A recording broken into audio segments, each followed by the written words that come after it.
When the coronavirus shut down schools, it also closed a lot of after-school programs as well.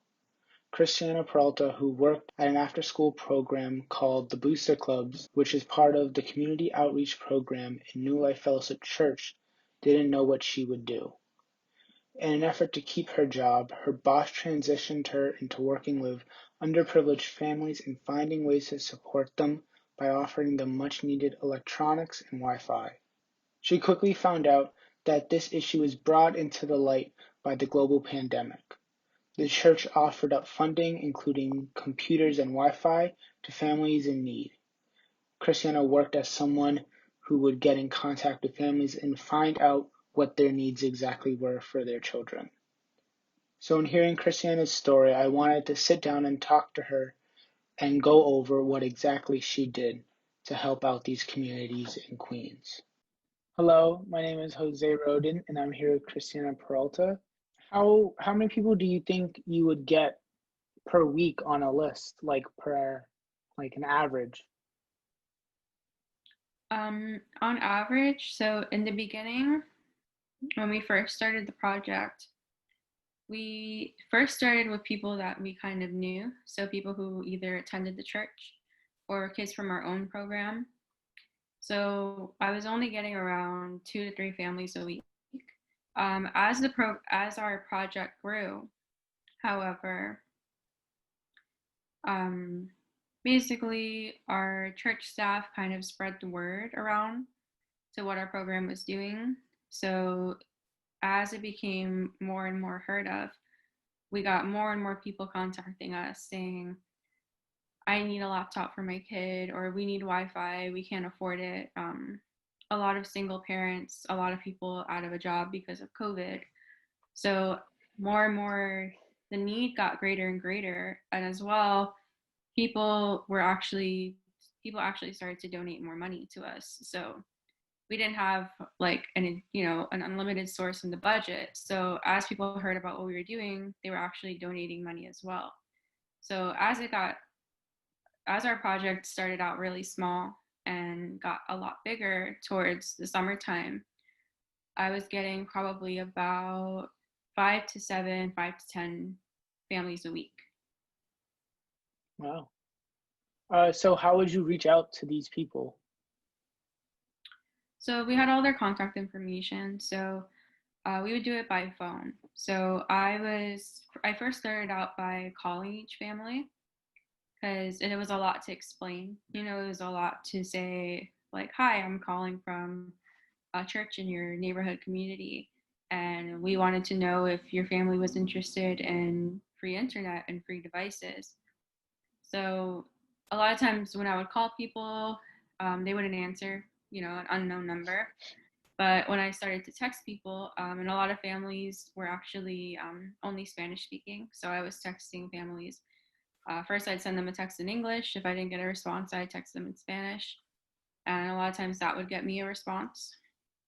So I think they saw it as less of a risk, I think, to respond to a text. Yeah. So then that would kind of get the ball rolling and really get the conversation started. And um, a lot of families were really skeptical, of course, at first. Like they're thinking, what's in it for me? What's in it for the CDC? But we were able to help a lot of families just by me having a conversation with them over text. So me asking, like, what's your address? When can we come and bring your free device? And when can we come and install your free internet? So most of it was done for me, and my families that I had to contact was over text. Was there a person or a family that you reached out to that you felt like you had a big impact on or helped them a lot? I definitely feel like a lot of families that we contacted, we were able to make a difference. There were a lot of families that, like I said, were only Spanish speaking. So one of the first families that I helped was one of the first contacts that I made was with a high school aged girl. Her name was Natalia. She was an 11th grader at Newtown High School in Queens. And then after a lot of texting back and forth, I realized that she was struggling a little bit speaking English. So I asked her if she'd be more comfortable texting in Spanish. She was really happy about that. She got really excited and she started to open up to me more after that. And then she explained to me that she had just came to this country about a year ago with her older brother. And it was just them two. So she's in 11th grade. She told me her older brother was 25 years old. So the two of them were, they came here by themselves, and she had no Wi-Fi, no internet at home. They simply couldn't afford it. And she was just doing all of her high school work on her smartphone, which I believe she said was an iPhone. So any research that she had to do, any studying for tests, and any essays and papers she had to write were all being done on her iPhone. So we were able to, she's one of the first people that we helped, and we were able to set her up with free internet that the church was paying for. And through donations, we were able to pay for it. And we got her, we gave her a new Chromebook.